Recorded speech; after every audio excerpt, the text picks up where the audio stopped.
Hi all, it's me, Hi C. And in today's video, we will be unboxing a toy. Meron kasi akong nabasa sa comment section to unbox a toy daw. And tamang-tama, I remembered meron akong toy na hindi pa nabubuksan and wala akong balak buksan talaga. But because you asked for it, sige, buksan natin.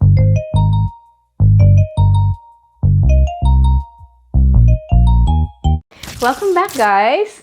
If you're wondering anong toy ang bubuksan natin today, I have a hint. I'm wearing them. For those who don't recognize who these cute fellas are, they are the Care Bears from the 80s. They are multicolored bears with different symbols on their chest that basically tells us what kind of bear they are. Just do that Care Bears countdown. Just when you need them, they'll be there. Just when you need them, they'll be there. For example, this one here is Good Luck Bear. Kasi may 4-leaf clover siya for good luck. This one is Harmony Bear. This one is Share Bear for the milkshake na may dalawang straw for sharing. This one is Grumpy Bear. This one is Gay Bear kasi rainbow daw, sabi ni Dice. Hindi ako may sabi nun. No. This is actually Cheer Bear. She cheers you up. And this one here, Friend Bear. 2 flowers for your friend. 1 for you and 1 for your friend. And eto, sinong bear ang magaling magmaneho? Eddie Dry Bear.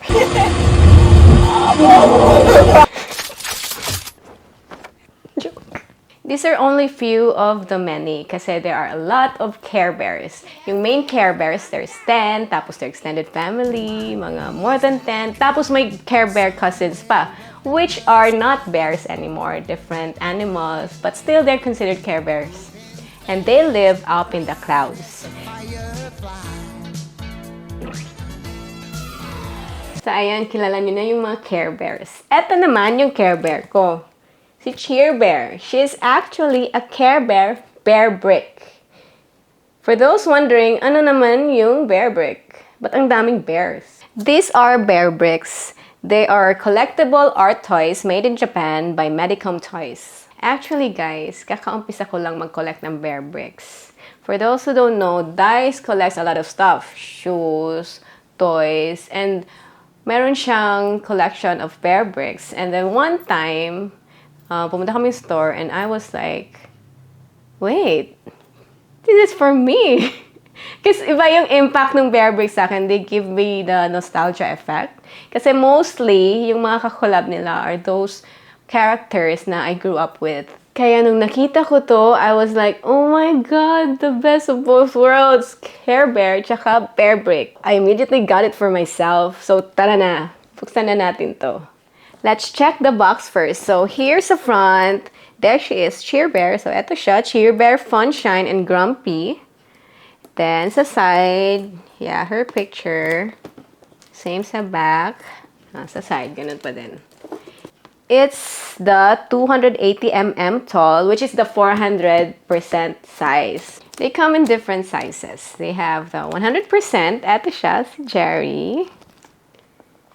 I borrowed one from Dice para sa 200%. This is a collab with Bape. This is different because it's die-cast, it's heavy. And then what we have here is the 400%. Tapos, I'm planning to buy the 1,000%, which is parang ganito siya kalaki. Nag-iipon pa ako. So, it's kind of pricey. So, yun. These are the sizes that you can choose from. Going back to our unboxing, I'm just stalling, guys. I'm just really thinking pa kung bubuksan ko ba talaga siya o hindi. But anyway, sige, buksan na natin.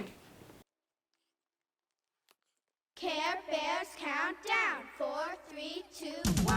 Who's that coming from somewhere up in the sky? Moving fast and bright as a firefly.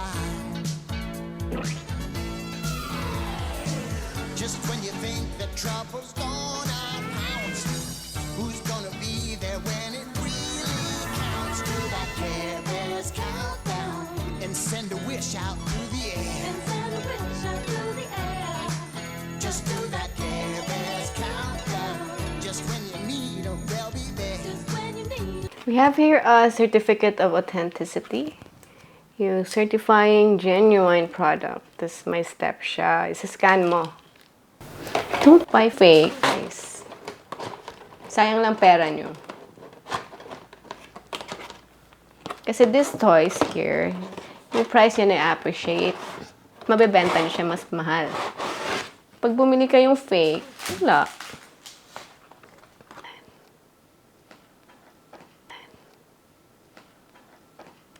It's fluffy. Oh my god.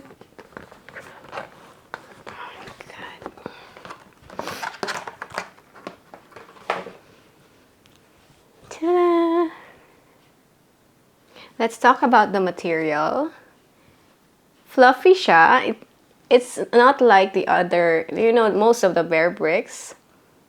Embroidered yung mga details like the eyes, the nose, lahat. The rainbow is embroidered. Yung heart niya sa likod.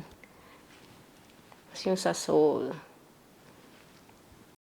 You can still feel the Bearbrick sa loob. Parang naka-restrict yung articulation niya kasi of the tela. But, you can still move it. Yan. This is the reason why ayaw ko siyang buksan because of the material. It's not like the others. Like this one. Pupunasan mo lang, okay na. This one kasi, it's furry, it's fluffy. So, it easily gets dirty. And paano mo siya vacuum? I don't know. So, after this, ibabalik ko siya sa box. I got this in Nakano Broadway in Japan. Nakano Broadway is where there's a lot of toys and ang daming Bearbricks dun. So, nung nakita ko to, kinilig ako. So, binili ko na agad. The price is fair. Like, okay lang yung presyo dun. I got this relatively cheap. Only 12,000 yen. That's around roughly mga 5,000, 6,000 pesos lang. Sa mga resellers, like times 2 or minsan times 3 na yung price. Depende sa collab, tsaka how rare it is. Others, they go as much as $1,000. Depende talaga siya. So, this is a good investment toy. Like I've said, it is an art toy. It's highly collectible. So, I discourage everyone to buy the mga fakes. Dumating yung time na mag-change ka na ng collection or i-dispose mo na, wala, hindi mo siya mapepresyo ng tama kasi fakes nga siya. So, good investment naman siya. So, get the real ones, guys.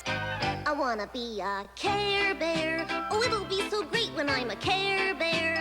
Well, I can hardly wait to be a Care Bear and do the things that Care Bears do. Oh, I wanna be a Care Bear like you. Before we say goodbye, make sure to like this video, leave a comment, requests, suggestions, or whatever it is na gusto nyong malaman ko, just leave them in the comment section. And don't forget to subscribe to my channel, ring the notification bell, follow me on all of my social media accounts, my Facebook, Instagram, TikTok, and Twitter. Once again, it's me, Hi-C, and Cheer Bear. Thank you guys for watching. See you on the next. Bye!